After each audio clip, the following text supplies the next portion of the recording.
And welcome back, everybody, to another episode of Around the Bases with Bubba and Mo, episode 31. You can find us on Twitter at Around Bases Pod. And as always, I'm joined by my co-host, Mo. Mo, how we doing? Doing well, Bubba. How you doing? Not too bad, not too bad. A lot better than some college basketball coaches right about now. I'll tell you that much. It is, and that's my other kind of sport that I'm really into. So I'm gonna let it play out here and see what happens. But yeah, we were just talking about it before with Patino, how he has no idea what's going on. Sure, he doesn't, but that's gonna be a monumental story going into the college basketball season for sure. Yeah, today was just the tip of the iceberg, and you got to imagine college football, it's probably even dirtier. So we'll see what happens. But like you always say, and I agree, this is a baseball podcast. So let's get into that. And, pretty much the playoff landscape has developed. We're just waiting on a couple wild card factors here and there. Let's talk about a couple storylines. I'll let you go. We'll go back and forth. What's one of your main storylines heading into the postseason? All right, this is a pretty obvious one coming from me. Can Chris Sale continue to be that ace in the playoffs? I think it's a very interesting question. It's a different story than a David Price can't pitch in the playoffs. We don't know if Chris Sale can. And obviously, Chris Sale, he doesn't talk to the media like Price does. He doesn't get animated with it. He kind of stays in his shell. You don't hear from him much in Boston, which is a rare thing. And he seems to take everything on sort of in stride, which is what Price hasn't done. So there's no track record there. I think obviously he'll be fine. We're going to play Houston most likely, unless something happens there with Cleveland and Houston over the next few days. And he dominates Houston. And for some reason, we might have now. They're not going to pitch Price in the postseason, and we'll get into this more next week. But Houston hasn't been tremendous against lefties this year, so that's something to watch as well. But I think he'll be fine. If he's not fine, they're not going anywhere, and they might get swept. That's really the case here. He's got to be Madison Bumgarner from a few years ago to really push the Red Sox above. Not only Houston, but obviously Cleveland, and then maybe New York somehow upsets, Cleveland. I don't see it, but push them over Cleveland, and he's been terrible against Cleveland, not only this year, but over the years. I guess terrible maybe isn't the word, but not Chris Sale-esque. So he needs to be that ace for the Red Sox to really win the World Series, or else it's just not. They could get swept in the first round. That's really what could happen. Yeah, that's an interesting for your Red Sox. You talked about last week their rotation. It's Sale and then a bunch of hopefuls, basically. Like you hope they can give you a quality start type stuff. So they're going to need Sale to be dominant. And he had a little hiccup like a few weeks back. He's been good of late. So he's back on track, one would say, to hopefully get in there for you. One of my big storylines, and it's also kind of a captain obvious, is can the Indians finish it this time? They were like up 3-1 in the World Series, then they blow it. And then this year they go on this insane run, the winning streak we've talked about. They lose a game, they go on another nice little streak. They've just been insane all around. You have the best pitcher in baseball this year, in my opinion, in Corey Kluber. All you Kershaw lovers come at me. I don't care. Corey Kluber has been absolutely filthy. And that lineup, Lindor, Ramirez, and company, is outstanding. The opening series, potentially against the Yankees or whoever, the Yankees-Twins winner, I should say, brings interesting aspects because the Yankees can be dangerous. But the Indians, with that experience from last year, I think they're even better this year. I think the big question for me is, can they finish the run? Can they make it happen this year?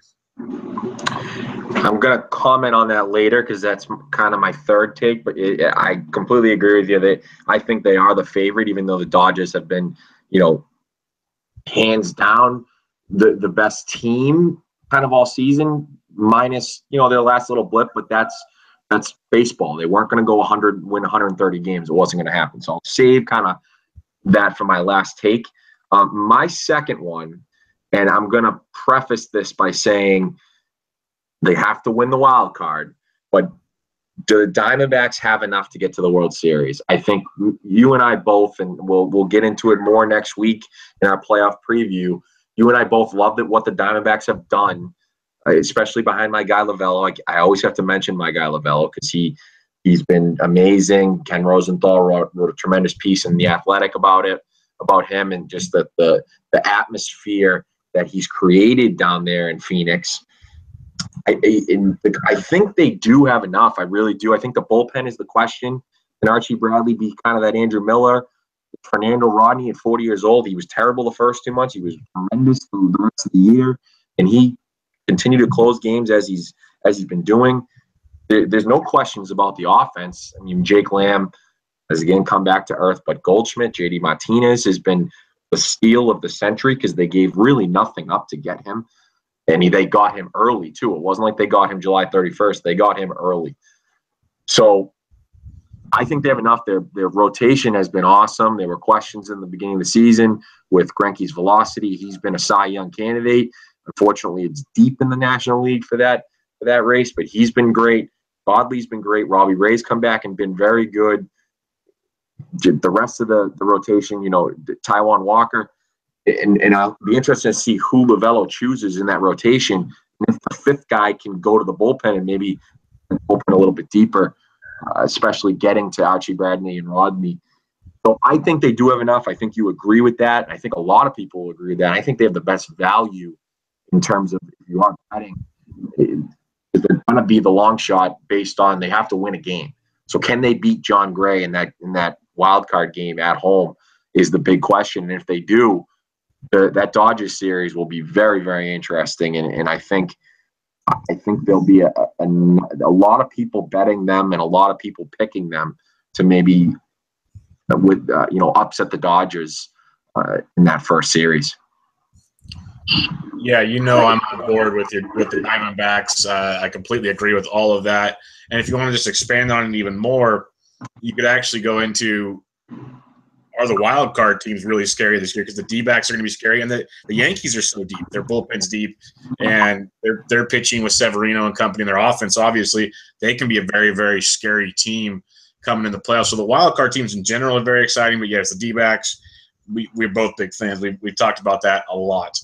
My second take is I'm looking forward to, and this is assuming the Yankees win their game versus the likely Twins, I'm looking forward to seeing Aaron Judge and Cody Bellinger on the big stage. I'm looking forward to seeing these young guys take, the hopefully prime time because of the teams they're on, not the 10 a.m. Pacific time Thursday, 1 of 3 playoff games. Give them the main show. Let them shine for people.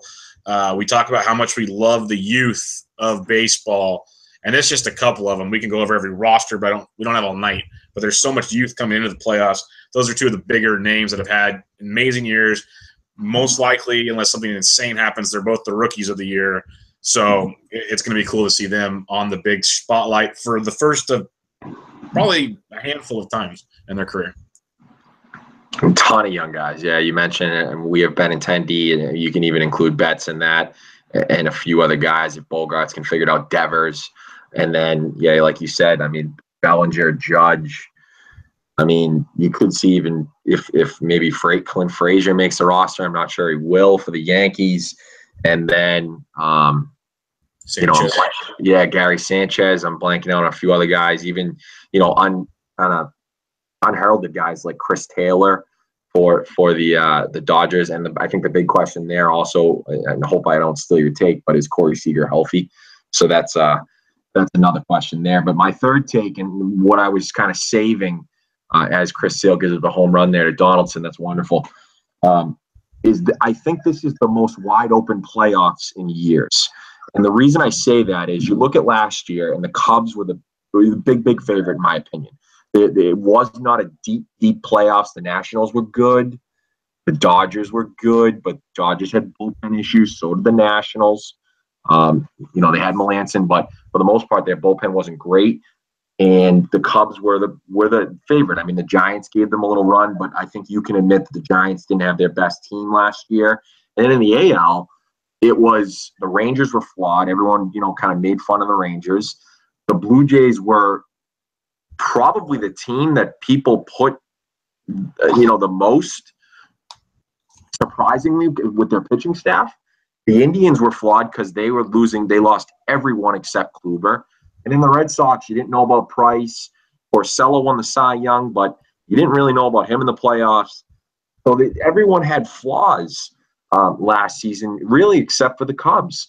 This season, I think it's wide open. We just talked about the Diamondbacks. They can go win the NL. The Cubs aren't as strong as they were last year, but still have a strong rotation if Lester can figure it out. Hendricks, Quintana had a great second half. And then in the AL, Cleveland's that top dog, but you could see the Yankees giving them a run with Severino. And then if the Red Sox get hot with Sale and their bullpen, especially Carson Smith, watch out for Carson Smith. And then the Astros, we all know about the Astros. I think this is the most wide open playoffs we've seen in years. I really, really do. Yeah, I can't argue that at all. It's really, really, really tight, and that's the beauty of the 7-game series. The Giants wouldn't have got it without Bumgarner. You said the Red Sox need to be Sale. If you're not deep in certain spots, a sneaky team can sneak up on you and make it really, really interesting. So, yeah, very, very interesting in that respect. My third take that I have here, I want to see which big trade pays off the most. Was it going to getting Darvish? Was it going to getting Verlander? I'll even count JD Martinez because we talked about how he wouldn't have been there. They didn't have to give up as much, but that's a huge trade. There's a bunch of other things that took place. Nationals bullpen, the Angels getting Upton. Well, Angels aren't even going to be there anymore. They already fell out. But bunch of deals. Those are the main three, though, Verlander, Darvish, and JD that came to my mind.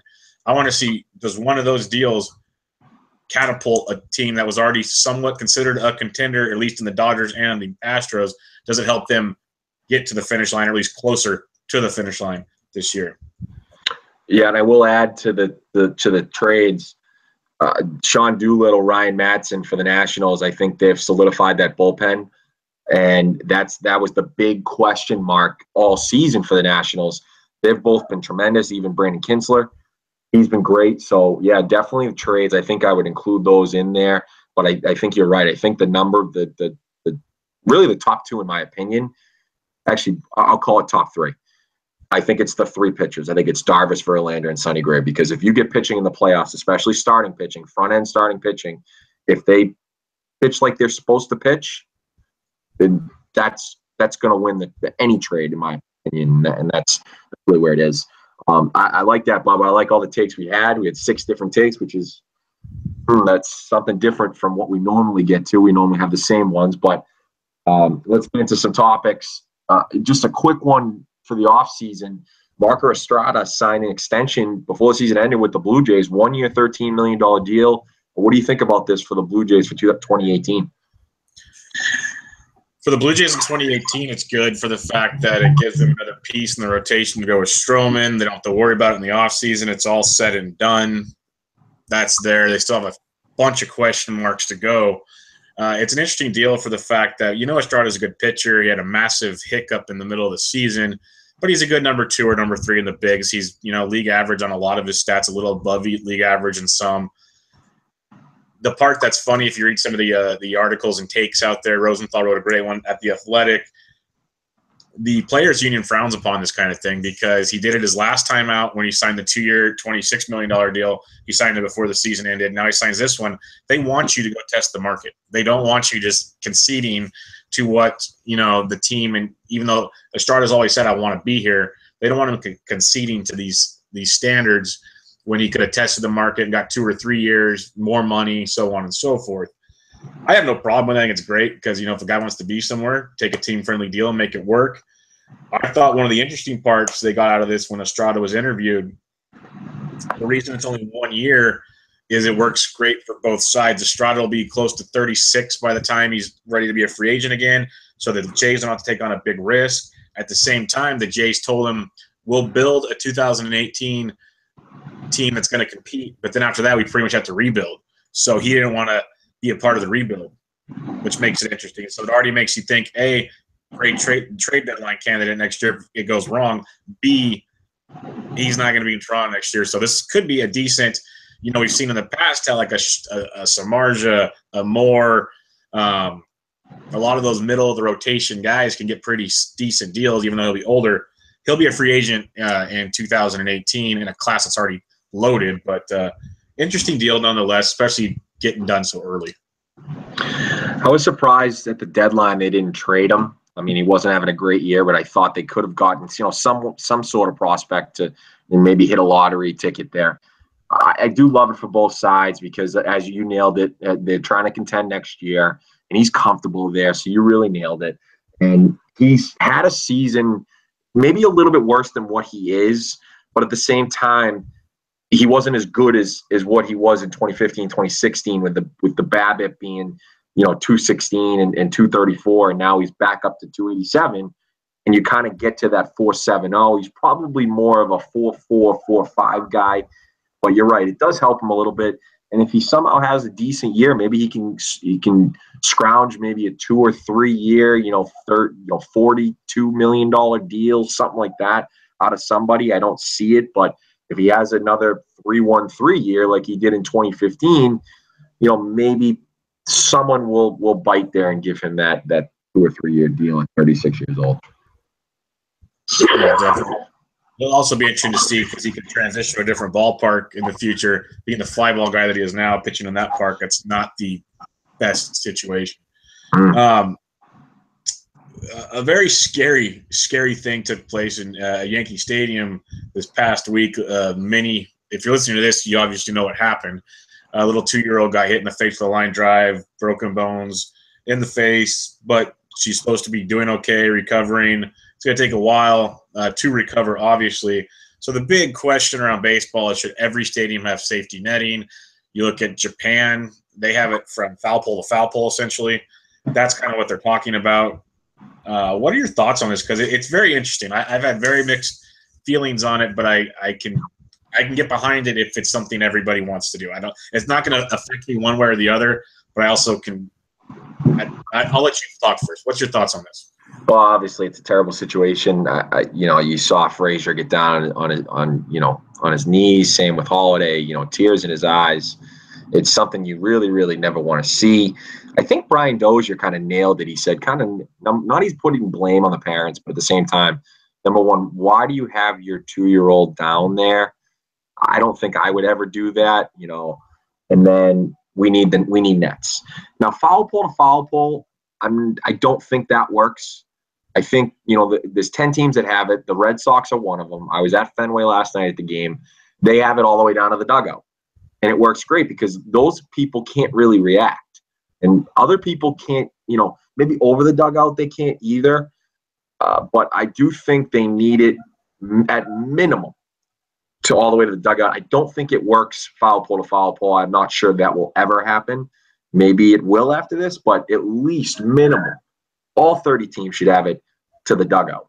It's not a question to me why that they should do this. It's something that everyone should do. It should be forced, not optional like it was a couple years ago. It has to be forced, and it needs to be done. Should be done now, but obviously it will be done in the off season.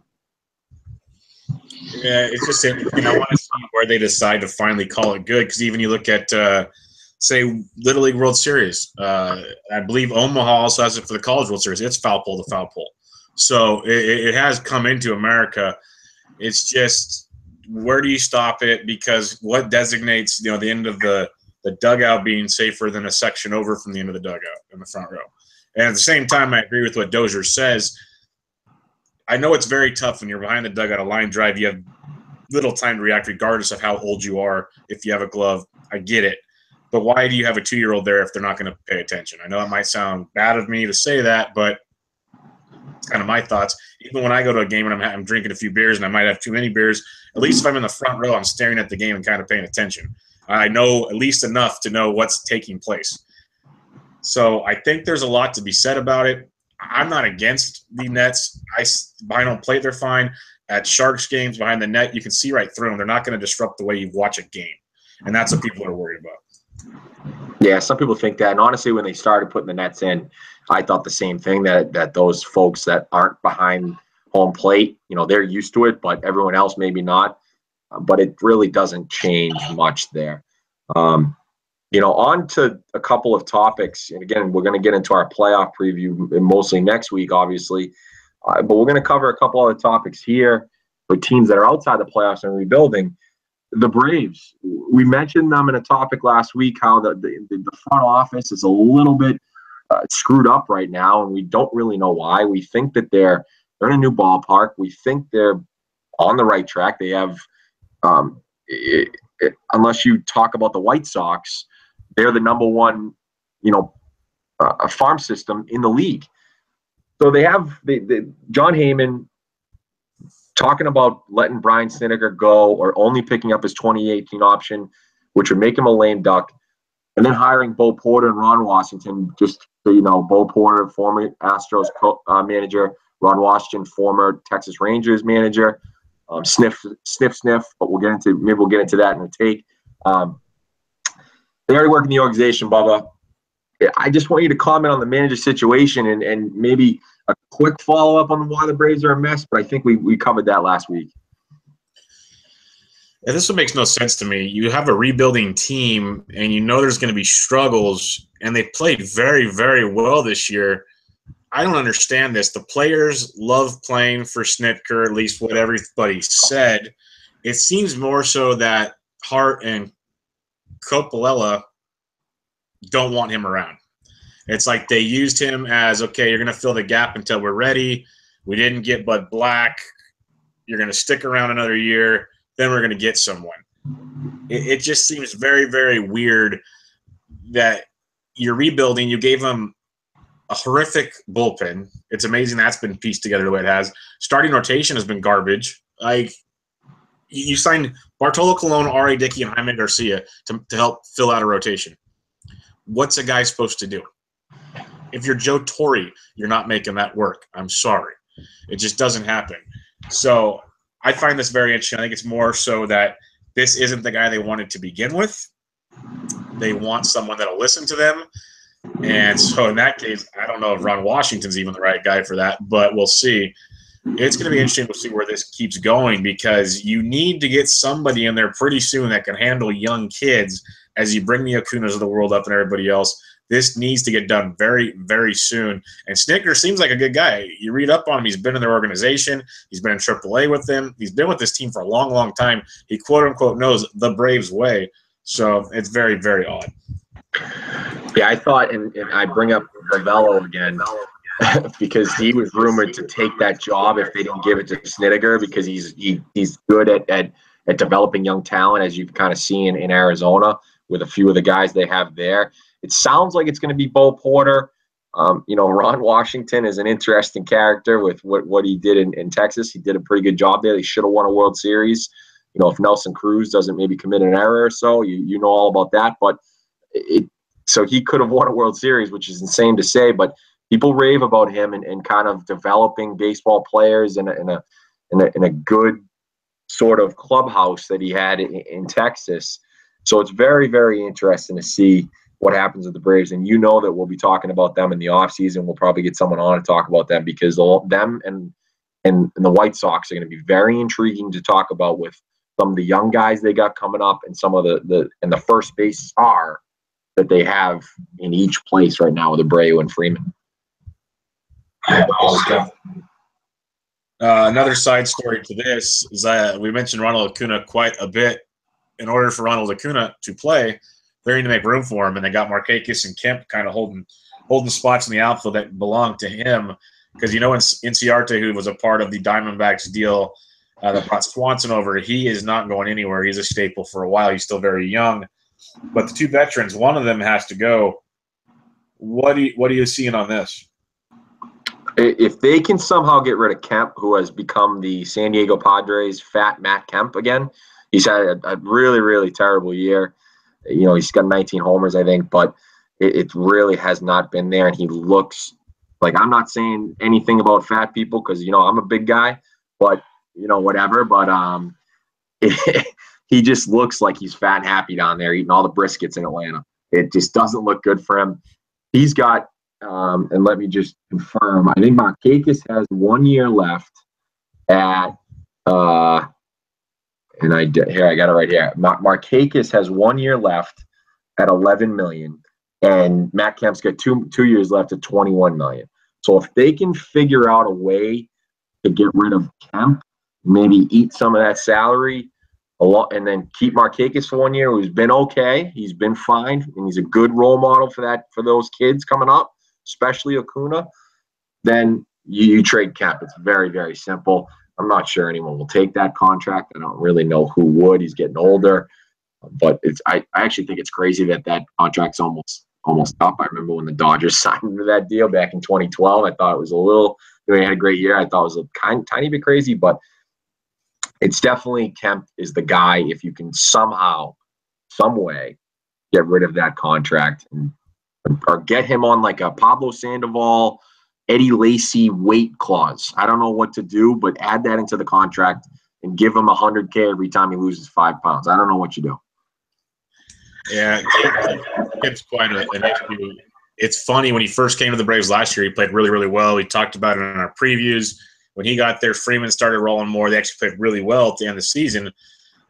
And then he starts out the year, and he's played okay. Then he kept getting hurt off and on. Whenever he was quote-unquote healthy, he actually wasn't horrible. He's not an everyday player. He's not the guy for that contract by any means. I agree they need to try to get rid of him if they can. Markakis is much better, in my opinion, for the rebuild process. Also, for the way that ballpark's built, you like left-handed guys that have a little pop. He doesn't have a ton of pop, but he has enough to enjoy that right field, right center field area. And he can, like you said, teach the youngsters as a part of the rebuild. But to get someone to take on that Kemp deal is going to be tough. You might end up seeing these deals like you saw this last trade deadline. Give me like your 8th and 9th best prospect, and I'll call it a day or something like that. We call it good, but that's going to have to be what it is. And maybe trading him in the offseason instead of at the deadline, you'll get a little more for him. I don't know, but I think Acuna needs to be in the outfield on opening day for the Braves. That's just my 2 cents, but yeah. Yeah, we'll talk about it more in the offseason. It's very interesting to see. This next one is also very interesting and kind of bananas, to be honest with you. Derek Jeter is obviously going to buy the Marlins. He's the main name there. He's got a businessman in New York. He's got a bunch of other guys, Michael Jordan, etc. Who knows? Pitbull could even be in there. One thing I want to bring up is they said they're looking for $150 million to somehow get there. For them to talk about all this stuff, they're going to get that money. So we're not going to really focus on that. What we're going to focus on is he doesn't own the team yet. He's already told David Sampson, the president, that he's not going to be retained. And now he's going to let go special assistants Andre Dawson and Tony Perez, who are in the Hall of Fame, the manager from the 2003 World Series, Jack McKeon, and Mr. Marlin, Jeff Conine, all 4 of them. And you know who's going to do it, Bubba? David Sampson. Talking about Sampson, Bubba. Talking about Sampson. Yep. So tell me how crazy Derek Jeter is and why is this happening? It's pretty amazing. If anybody was on Twitter yesterday or just on any MLB website, I believe it was yesterday or Monday, it was the 3-year anniversary of Jeter's final game in Yankee Stadium. So essentially it's been 3 years, and what was once the best playboy in all of off-the-field baseball is now has no balls. They're gone. They're in the wife's bag. When you're calling the guy you've already said you're going to fire and saying literally, go fire these guys so I don't have to do it, not the best leadership skills you're trying to instill on a new team. Eventually, you're going to have to fire people. I understand what he's doing. He's trying to build his own culture. But literally, if I'm Sampson, I know he's got to do it because he's hoping to get employed again someday. You don't want to start ruffling feathers too much. But I'd be half tempted to go, you know what? Do it yourself. But he's a nicer guy than me because I'd be kind of pissed knowing the second this goes through, he's going to be firing me, which, again, is the other interesting part. They're not even the owners yet. That's not until the mid-October vote, which, like you said, unless something insane happens, it's going to pass. But it's not like an episode of Ballers where things change every 2 minutes. But this is nuts. Like, he's already said he's looking to trade Stanton. He's firing, like you said, Conine, who's a legend with the Marlins. Dawson had big years with the Marlins. McKeon, if the Marlins were another 60 years down the road, McKeon is to the Marlins almost what Lasorda is to the Dodgers. I know it's a big stretch, but in theory, that's kind of what he is. So they're doing some crazy stuff down there. Maybe Leland is. I don't know. It's a joke, an absolute joke. A team that we loved, again, a year ago today or yesterday was the death of Jose Fernandez. We loved Jose Fernandez with that team. They actually had something big growing there. He passes. Things start kind of unraveling for the team. Then they make a run this year. It was like 4 or 5 episodes ago. We're talking about, wow, this could be a playoff team. And now we're talking about a complete implosion of a new owner and a new ownership group. I have no idea what's going to happen here. It scares me that they are doing everything they're doing. I pray he's got a good setup because this is asking for – he's basically making this into a expansion team. It's going from scratch. Well, Laurie already did that twice anyway after the World Series, so why not do it again? I guess, but I want to know what he's got up his sleeve because most of his connections are already active in baseball. Unless, I could see him bringing back Mo Rivera, Posada, Bernie Williams, stuff like that. Like, you could see Posada easily getting into some kind of coaching / Donnie, you better get your shit together or you're the new manager role type stuff. I can see that in a heartbeat. Yeah, and I don't know the name of the guy, but there's one of the Yankees head scouts. I don't think he's the director of scouting, but I think he's right under that. I lost his name, but they're talking about Jeter bringing him down to Miami to rebuild that farm system. So we'll have to watch for that. Yeah, it's going to be a long story, long ongoing story to see how that pans out. All right. Before we get to our weekly interview, we can't not talk about the monster that is Aaron Judge as he broke the rookie home run record by tying it and breaking it in the same game. Just Aaron Judge-esque. Let's hit 2 in one game, get it over with. He now has 50 home runs. I just want to read off a couple things. I'll get your take on this to how crazy this season has been for Judge. He now has more home runs at either Yankee Stadium for a Yankee in one season. The second is Babe Ruth. So he's got a 31 or 32 this year. Babe Ruth is right behind him. 49 of his 50 homers have been barreled. That means he's crushing them, basically. Crushing them. No cheap home runs. Judge and Ruth are the only 2 Yankees ever with 50 homers and 50 or more homers and 119 or more walks at age 25 or younger. Actually, not just Yankees, only 2 ever to do that. He's the 5th Yankee to hit 50 homers plus, and he's the second youngest Yankee. The youngest was Mickey Mantle in 1956. That's just a few of the tons and tons of stats that have been out there. He's also the first member of the 50-plus homer, 200-plus strikeout club, but that's not as glorious. So we got to be transparent here around the bases. So I have to get it all. What are your thoughts? It's insane what he's done, considering we thought he was in a second half that everyone would want to forget. Yeah, he slowed down big time, and then in September he's been tremendous. I think he has like 13 or 14 homers in September. That's how bad the end of July and all of August was for him. Second half, I think he's still batting like 224, but if he did get a hit, it was most likely a homer or an extra base hit, it's still great for him in the Yankees, and they wouldn't be where they are without him and Severino and a couple other guys. But I kind of stacked his 2017 season to Mark McGwire's rookie season in '87, and obviously he beat him in homers. He beats him in every category except for RBIs. Is what it looks like. He beats him in every category, and average was like 6 points less. But neither here nor there. He gets on base way more. He strikes out more, but he does get on base more. And he can run. McGwire could probably run a little bit more back then, not like 98 when he was literally just hitting homers to get, to beat Maris's record and set the record until Bonds beat it.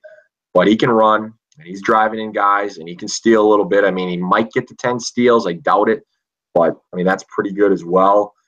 It's just been a tremendous season for him. And, I talk to Yankee fans, sometimes on Twitter too. And I kind of say I try to find a way to hate him. I might have said this in May too on this podcast. But I just can't do it. And that's something I couldn't do for Jeter either. So not to put them in the same category because they're 2 different players, but I'm very excited to watch him in the playoffs and to see how not only the Twins, but we expect them to get through the Twins, how the Indians pitch to them. Do they kind of pitch through them and let Gary Sanchez beat them, or do they go after both of them?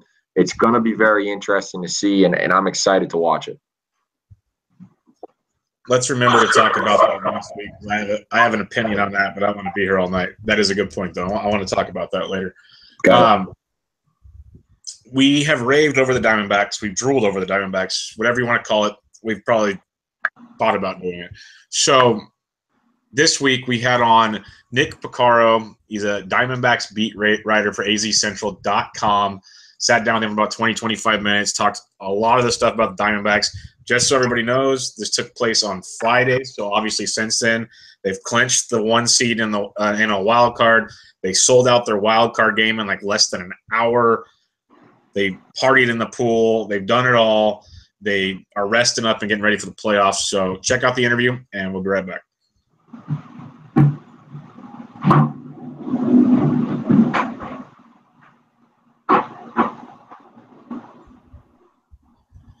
And welcome back.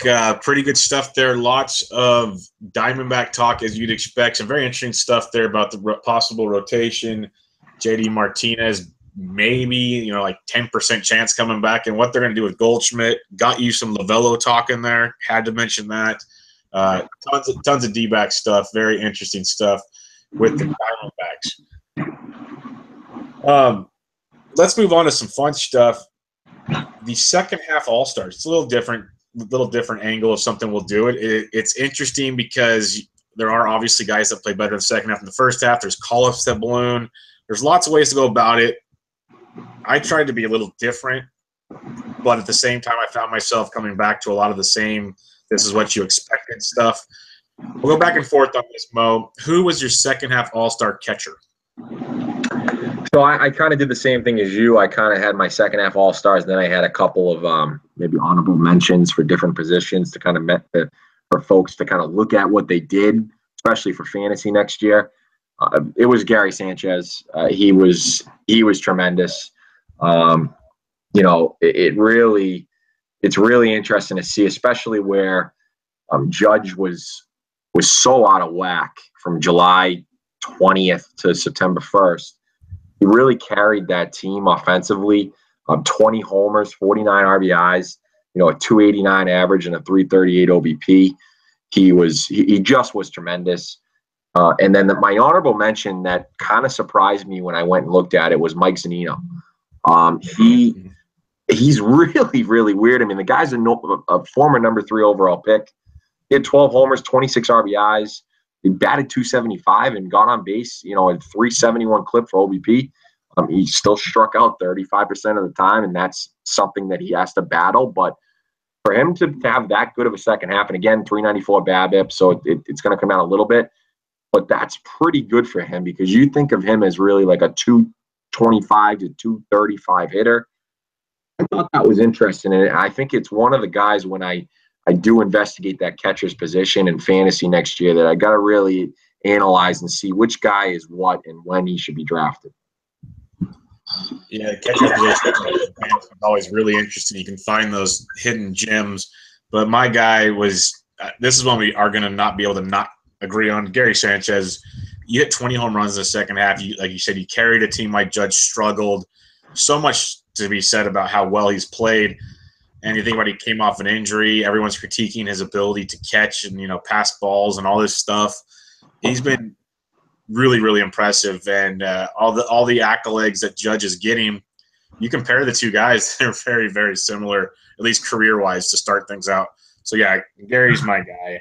It's hard to go off of him. Now, this is one that's interesting. You could at first base, we could go a lot of angles. You can go, the obvious ones, which are definitely correct, or you can get a little interesting. So I'm curious to see what you have here. This one was tough. It really was because I thought there were a lot of guys kind of in a row. I went with Rhys Hoskins, and I know he has like 75 to 100 plate appearances less than most people because he just came up. But I thought what he did deserved mentioning. I mean, 18 homers, 46 RBIs in 45 games. It's like 15 to 20 games less than everybody else, batted 271 with a 400 OBP. And with that, he had a 242 BABIP. So that, I mean, he could get better. I know the ISO might not be close to 400 at the end.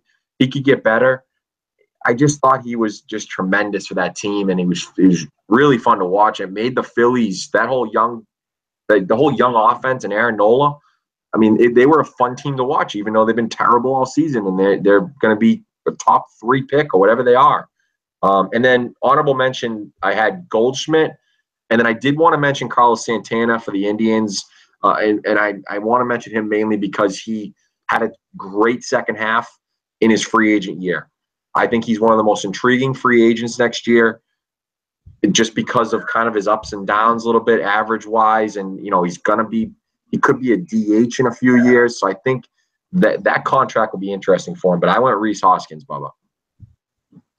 Yeah, you can't argue with any of those. Like you said, this is really a loaded field. You could have went Votto. You could have went Rizzo. Could have went Bellinger, who brought it going towards the end. Freeman, I'm just going to name but the guy I went with, Eric Hosmer, his second half, his season's been great, but his second half, no one's talking about this guy. He hit 324, 12 homers, 46 ribbies. He even stole 3 bases, only struck out 16% of the time. That was my separating point between him and Goldie. Goldie struck out 23% of the time. So Hosmer's not doing it bad that way. If you want to go to the WAR statistic, Goldie's at 2.1, Hosmer at 2.0 in the second half. He's been awesome, absolutely awesome. 143 WRC plus, better than Goldie. I was shocked when I knew he's played well. When I looked at the numbers, I was taken aback for a second. He's been amazing. And again, it's similar to Santana, free agent coming up, all that good stuff. Him, Moustakis, the whole deal, even Whit Merrifield's numbers were stupid in the second half. That's what let the Royals make this run they made, but not quite get there. So Hosmer's my guy. I agree with all of them. You could have said Matt Olson also if you want to go Rhys Hoskins. Matt Olson's been insane. Another guy, an honorable mention I wanted to bring up because no one talks about him. But since he kind of got situated and since Yohan Moncada came aboard, Jose Abreu has been on fire. He's in for the cycle in the second half, 15 homers, hitting over 300. He's been great. But Hosmer is my first base all-star. Yeah, I like that. I looked at Hosmer as well. He was that's another free agent that's going to be – that contract's going to be interesting. Yeah, it's going to be freaking loaded. Let's get to the second base position. All these positions, I'm not going to repeat it, are going to be loaded. You could pick the obvious, the non-obvious. They're all there. This one's a little more obvious to me, but I'm curious to where you're going to go at second base. So I think what you're talking about obvious is Jose Altuve. I did not select him. I selected Brian Dozier. The reason I did that was the Twins had to battle for that playoff spot. I think the Astros knew they were going to make the playoffs. They were always going to win that division for a few months now, and Dozier really picked it up. 19 homers, 46 RBIs, scored 60 runs. That's as the leadoff hitter. Okay, he 286 average, 374 OBP, 553 slug, and then again, like you mentioned, 2.8 WAR. So I thought he was awesome, as the leadoff hitter for a mediocre Twins lineup. But they somehow have gotten guys to contribute in different games and different situations, and that's what's led them to the second wild card. Yeah, I can't hate on Dozier at all. I absolutely love what he's done. I took Altuve. I can't quit this little guy. It's amazing what he does out there. He plays like he's 6'2", and he's 5'5", maybe 5'6". It's amazing what he does out there, game in and game out. He's on pace for 2020, 2030 type stuff. I know he's in the middle of an order where he should be leading off. Everybody knows Altuve. I still think he's the MVP, but that's a discussion for next week.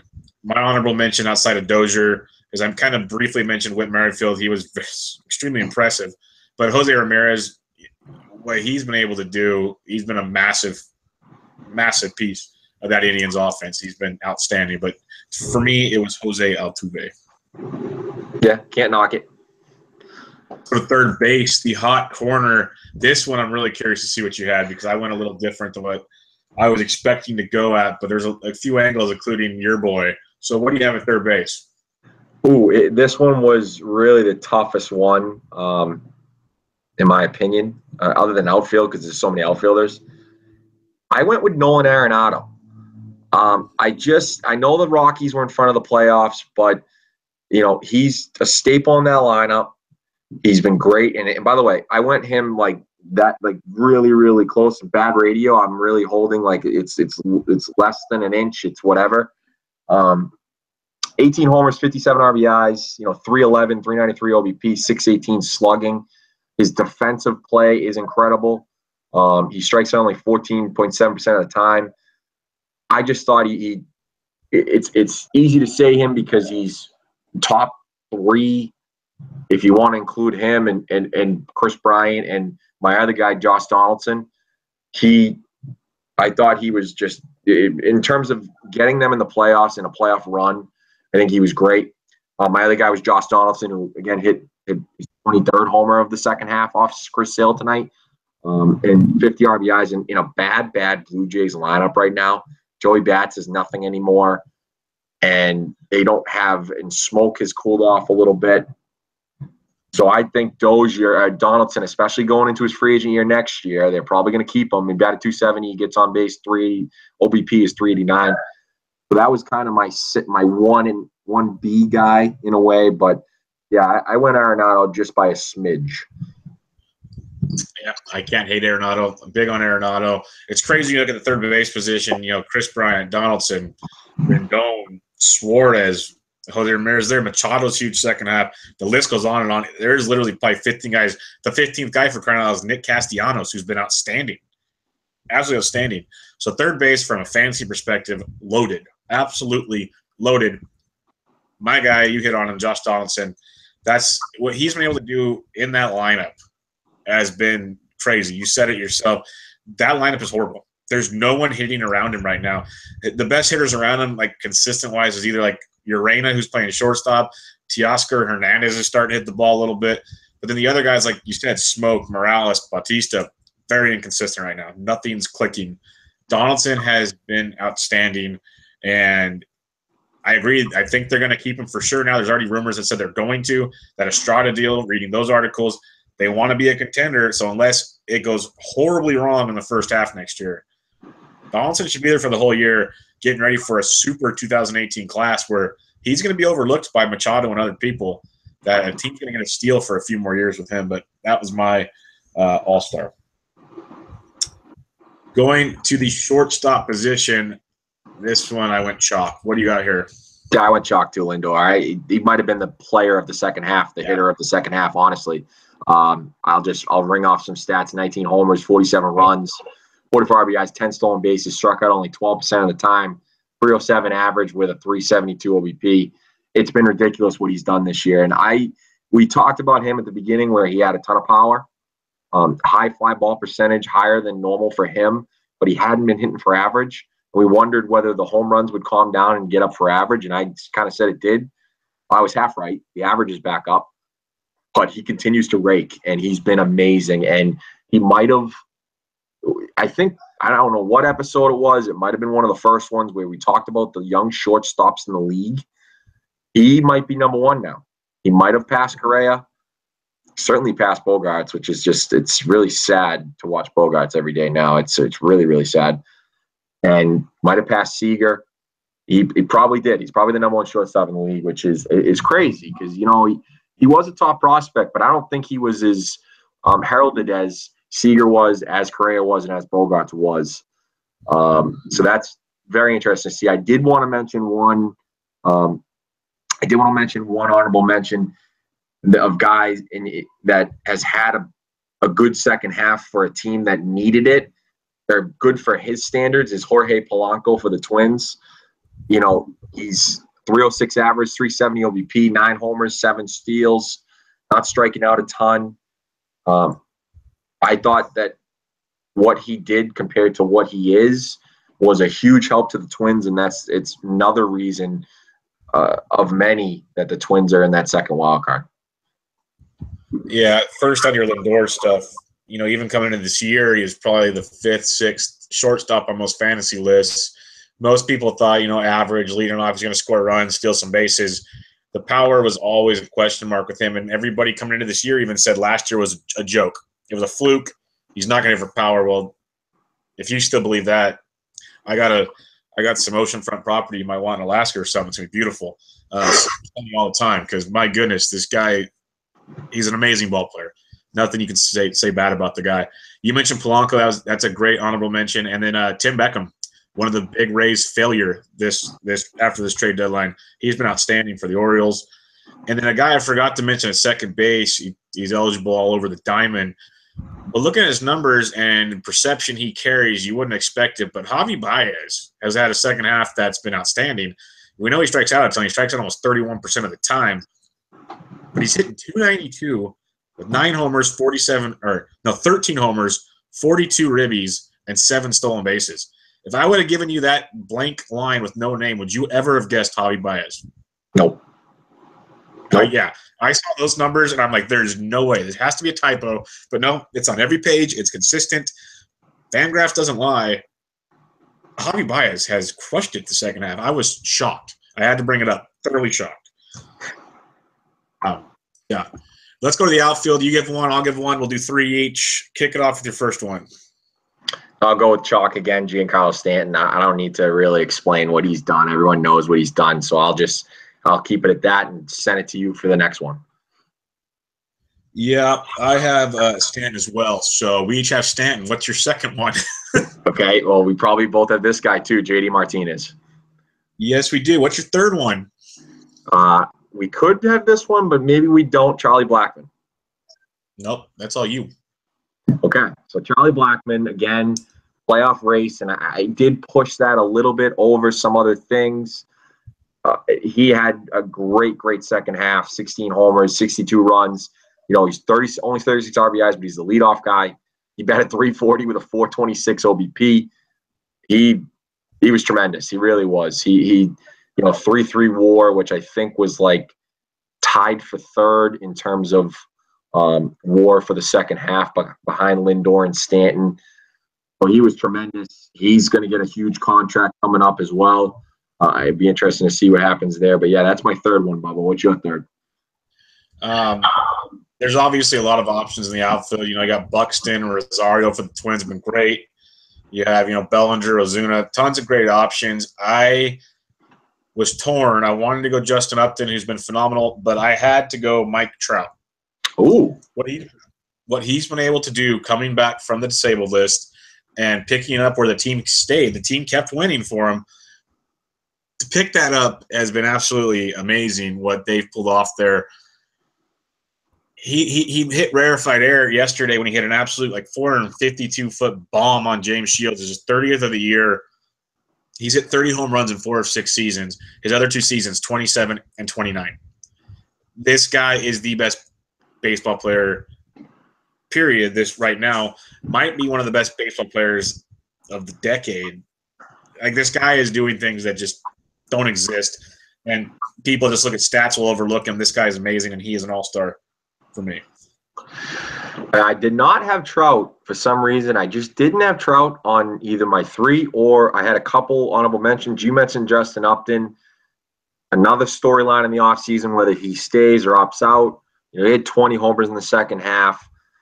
The 2, and I thought you were going to say this guy, and, our guy STL Cup of Joe will love this, and I know he loves this guy. Tommy Pham. He's been incredible. He really has in the second half. He was a 10-10 guy, 11 homers, 12 stolen bases, batted .316 with a .428 OBP. Lord have mercy, stay healthy, Tommy Pham. I mean, really, stay healthy next year. My other guy was also a speedster and is tremendous defensively, and again for the Twins, and is he just a second half guy, Byron Buxton. He 11 homers, 11 steals, 39 runs. He only played 53 games, but he batted .304 with a .354 OBP, and he only struck out 27% of the time. That's good for him. That's really good. That's high for most. Good for him. So I've been impressed with what he's done.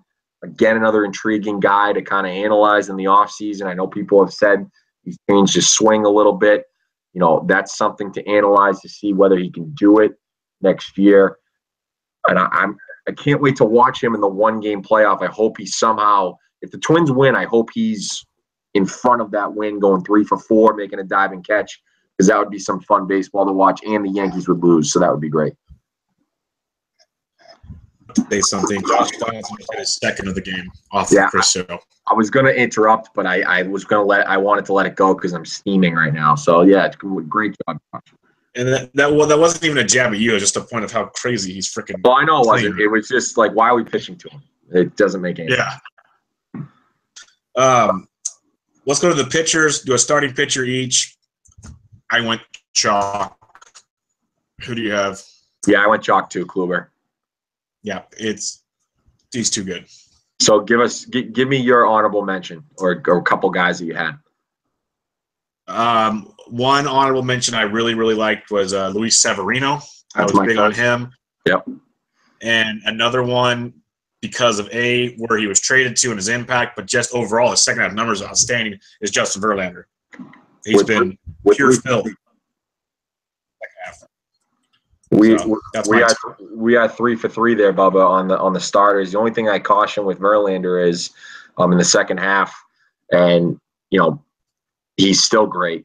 203 BABIP, 95% left on base percentage, and then a 3.34 FIP. So not that he's regressed too bad, but I think it'll be interesting to see how the Red Sox approach him in the playoffs. And then I had a fourth that kind of was down the list. He doesn't strike out a ton of guys, but big-time ground ball guy, and he's huge for the Cubs, is Kyle Hendricks. 2.34 ERA in the second half and 12 starts, 73 innings. So the innings, he didn't pitch as many innings, obviously, as Kluber and Verlander, and he really doesn't. So they need Arrieta and Quintana to really eat up those innings for when Hendricks pitches his normal 6. And then they put in the bullpen. So I did want to mention him as well because he did have, coming back from his injury in the beginning of the season and the way he started, he did have a great second half for them. All right, and let's wrap it up with relievers. I'm going to start with this one because you already mentioned him briefly, and I don't want it to get stolen from me this time. Sean Doolittle is my all-star in the second half. 21 saves for the Nationals. Like you said, shoring up that bullpen. He's been outstanding, and I'll save my honorable mention for later, but who is your reliever? Yeah, I had Doolittle too. Let's see if you can continue. Who's your honorable mention? Corey Knebel. Okay. Yeah, I had him as one of the guys. Yeah, you're absolutely right. He had 23 saves, 1.47 ERA. So I had a few guys for relievers. I did want to mention this guy. I think we can all guess. I don't know if you have other guys, but the two guys that are obviously in there and they're chalk is Craig Kimbrell and Kenley Jansen. Yeah. It might be the most important. This may be reaching a little bit, but I think they could be the most important closers in the entire playoffs because I think the bullpens, we'll talk about it in the next segment, are a little bit overrated, or at least the Dodgers are for sure. The Red Sox are a little bit short up. We'll talk about that in a second. Did you have anyone else before I mentioned the other two guys that I had? Nope. Who you got? So I had Ken Giles, who he shored himself up a little bit, 1.27 ERA, 1.77 FIP. Struck out almost 14 guys per 9 with 14 saves. So I thought he's another guy that's huge. And then this guy, there's been talk about him maybe starting a game in a bullpen start, Chad Green for the Yankees. Yep. I didn't realize how good he has been. He's 5-0. Not that we care about wins, but it's a lot for a reliever in 21 appearances. 15.73 Ks per 9, 1.83 RA, 0.82 FIP. He's been amazing, and he's a fly ball guy because he's 22% ground ball. So that's an interesting stat there. But I just wanted to mention him, not that he's a closer, but as someone that I didn't realize was having that good of a second half. Yeah, there's talks about Green that he might even get stretched out to go to the starting rotation next year. He's been that good. Otherwise, he could be that next, Archie Bradley, long reliever type guy that could be just absolutely filthy. Yeah, agreed. let's get into our last segment. We kind of had this ranking system going the last few weeks. We ranked the starting rotations last week. This week, we're going to rank bullpens, which in the last few years have become super, super important in the playoffs, more than they have been in years past with guys stretching out and whatnot. So give me your top 5, Bubba. Yeah, I was putting these together, and I'm just bad at these bullpens, I guess. I don't know, but I'm going with the Indians. To me, still number one if Andrew Miller's healthy. We have to expect that he is. With the healthy Miller, they're number one for me. And then I love the Yankees. Those trades they made at Robertson and company, phenomenal bullpen there. I can understand if people want the Yankees 1, but I got 1, 2 there. I have the Nationals 3. I absolutely love what they've done since they've shored up the bullpen. We've said it a few times on this podcast now. It's huge now because you can get Scherzer and Strasburg to go deep and not have to worry about the garbage they had there in the way before. So that is tremendous. And then to me, it got real kind of – it was interesting after that. Depends on where you want to go. Like, I guess I would look at – I had the Dodgers 4, but then I hate it now, so I'm moving that. Put the Red Sox 4 with Kimbrel and company back there. And then I'm going the Giles and the Astros 5th, but it's tough. After the top 3 to me, it's just a mess. Yeah, I flip-flopped the Indians and the Yankees, so I've got the Yankees 1. I think they're very, very deep. I think the Indians are 2, but you put, and especially with the Miller thing, you put, now assuming they're all pitching like they can normally pitch, you put Chapman, Robertson, Betances, and then you add what Chad Green has done, and you add, and let me get the page up, I just lost it, and you add Tommy Kahnle, and you know, even Adam Warren's been okay, but I mean, you've got those 5 guys at the front of that. That's tremendous. I mean, they're all strikeout pitchers. You know, Betances has been shaky lately, but we know he has the stuff to get the Yankees through it. So I had them 1, but it was, like I said, it was close. Indians 2. This is where you might disagree with me, and this is where people will probably say, well, you're a little biased. I had the Red Sox 3, and I'll tell you why I had the Red Sox 3. You know, the Nationals have done a great job with that bullpen. They're 4 for me. You're right. Doolittle, Kinsler. You know, even Matt Albers has been good as the 4th guy. Madsen. I think Kimbrel's the much better closer than Doolittle. I don't think that's a question in my opinion. So that's number 1. Number 2, even though it's been 6 innings in the majors this year, okay? It really has. Carson Smith has been incredible. He really has been incredible. He could become, now I don't know if they're going to push this. He pitched 2 innings yesterday. I was kind of interested to see that. So he could be that Andrew Miller type. I'm not saying he's Andrew Miller, but he's a ground ball pitcher. He's got a weird motion. He's almost got the righty motion of Andrew Miller. Joe Kelly's a fireballer, flat fastball. Hasn't been great in the second half, but he's there. Brandon Workman's been tremendous. Robbie Scott, I'm mentioning Robbie Scott. None of you probably know who he is. He gets lefties out. Not that there's a ton of them in, you know, the AL for him to get out. So I don't know what they'll do there. The one guy that I'm going to mention, and you're going to laugh, and I'm laughing right now in my head, is David Price is going to be a part of this bullpen. I want him to be the 4th starter over Porcello, but David Price is going to be a part of this bullpen. He went 2 2/3 the other day. He was up to 96. The fastball looked live. His slider was nice. He even got a hit the other day, Bubba. He even got a hit. Spending too much time on my team, as you know, but I had them 3rd, Nationals 4. And then the 5th team, again, you mentioned Dodgers, Astros. I went with the Dodgers, and the main reason for that is Kenley Jansen. I don't know if Ken Giles is that great closer. Davinsky has come back to earth. We raved about him in the first half. He's come back to earth a little bit. Gregerson is Joe Musgrove is the X factor in that bullpen. And if he continues what he's kind of done, that could be huge for them. And then, you know, after that, we have the Cubs, DBacks, Twins, you know, Rockies. I don't Wade Davis is great for the Cubs. I'm not sure they're deep enough. I mean, you look at last year, they really only pitched like 3 guys out of that bullpen. So that was an interesting. We'll see how Joe Mann handles that. But a little bit of differing opinion, but I think we had the same top 5 for the most part. Yeah, for the most part, we're right there. And just to get some, relationship to how Fangraphs ranks them, and obviously they're not always correct, but just it's a reference point.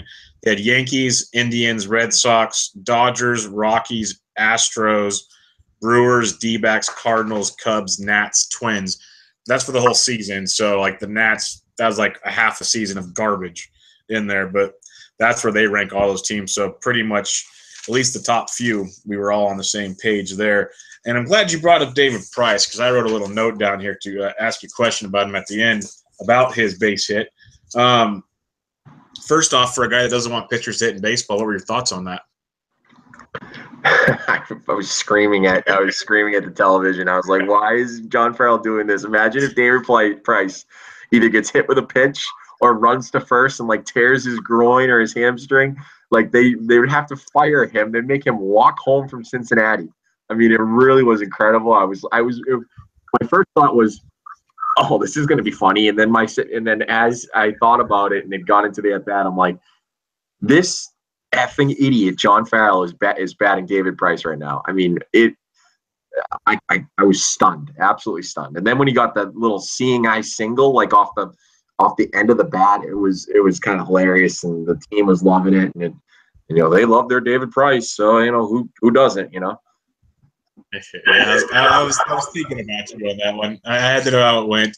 Do you think? One last question. Do you think this bullpen experiment is going to work, and will it keep him here and not opt out? Well, I mean, he's going to go back to the rotation next year. I think the bullpen experiment can work, but it's going to be clean inning only. He's not coming in, with pressure on him with runners on base. That's probably not happening. It's going to be clean innings only. I don't think the opt-out comes into play because he's a starter. And next year he's the number 2 guy, provided he's healthy, and we just have to hope that he's healthy, that he does opt out and tries to get just the same amount of money, because we know he hates it here. So I don't think it has any correlation to do with the opt out. Okay. I just wanted to know. I thought that was pretty crazy watching him up there hitting. So that'll wrap it up for us tonight on episode 31. Again, follow us on Twitter at AroundBasesPod. Special thanks to Nick Piecoro of AZ Central DBacks beat writer. Good stuff there. Any final words, Mo? Yeah, I wanted to mention I was not a part of that interview. Work got in the way. But just so that you guys didn't think I was doing a Bubba impersonation there, but I'm not that good at impersonations. I'm really not good at all. So thanks to Bubba for running that whole interview. Yeah, from time to time we won't be able to both be there just based on schedules. As not every with the 3-man team, it can get interesting at times. So we got to make it work, and it worked out this time. But we will get it going for the next week. Again, check out Mo on Twitter at Boston_Mo. I'm at BDentric. And next week, we'll be talking playoff baseball. This is it. Playoff baseball is upon us. As corny as it sounds, when the Leafs turn, we get playoff baseball, and October is amazing. So, until then, yes, we will catch you guys next time. Episode 31 in the books. See ya.